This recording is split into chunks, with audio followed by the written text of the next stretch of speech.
Hello and welcome at Terra Index. In this video we will look at the Borelog settings. From the project details screen you can find the Borelog function at the bottom left of the screen. It then opens the Borelog page, which is actually the same as the reports page. Now let's select a Borelog file.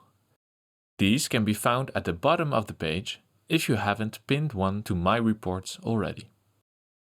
Here you'll see the Settings button. Note that this button is only visible if you have Application Manager rights. This is explained in more details in the video about user administration. When we click on this button, we arrive at the following display. On the left, we have different tabs with all the adjustable settings underneath. And on the right, we see a preview of the Borelog. This is very similar to when you generate one single report. Only here, there are many more customization options, and you have the possibility to save your options in the template. Let's start with the first tab, General. Here you can set some basic settings, such as the page format, in A4 or A3 for example, the orientation, the amount of Borlogs to display horizontally and vertically, the scale, and so on. Now let's get into the more interesting part, the labels. The labels represent all the data displayed on the page. Here we make a distinction between page labels and Borelog labels. Page labels are the project details displayed on each page, generally at the top or bottom. Think of information like the project code, the project leader, the address, and so on. While Borelog labels represent Borelog details that are displayed next to each separate Borelog. Here it is common to find the name, the XY coordinates and date.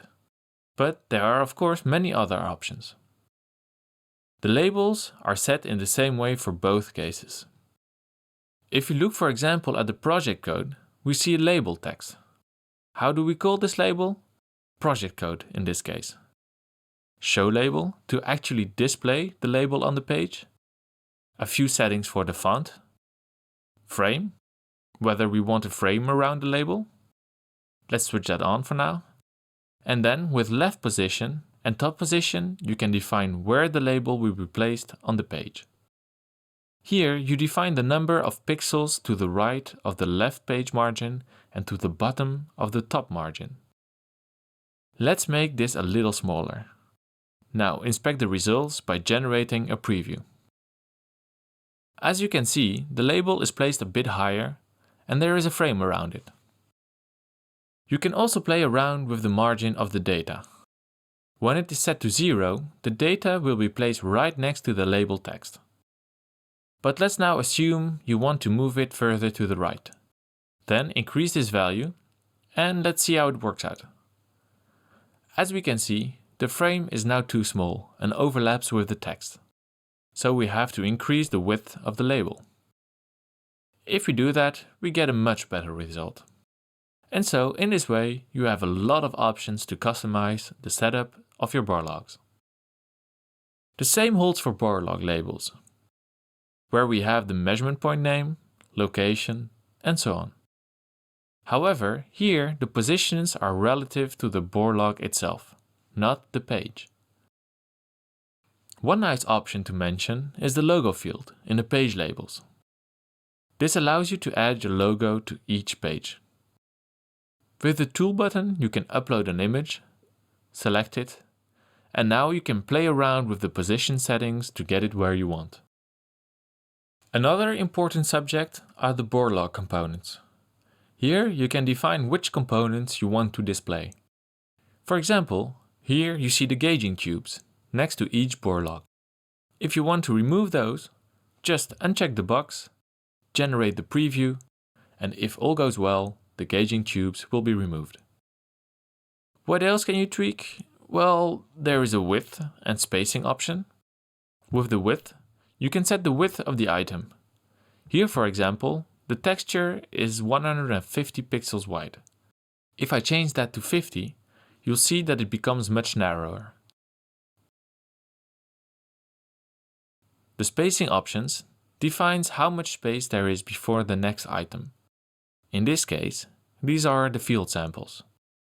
If I increase it to 100, you'll see the spacing has increased.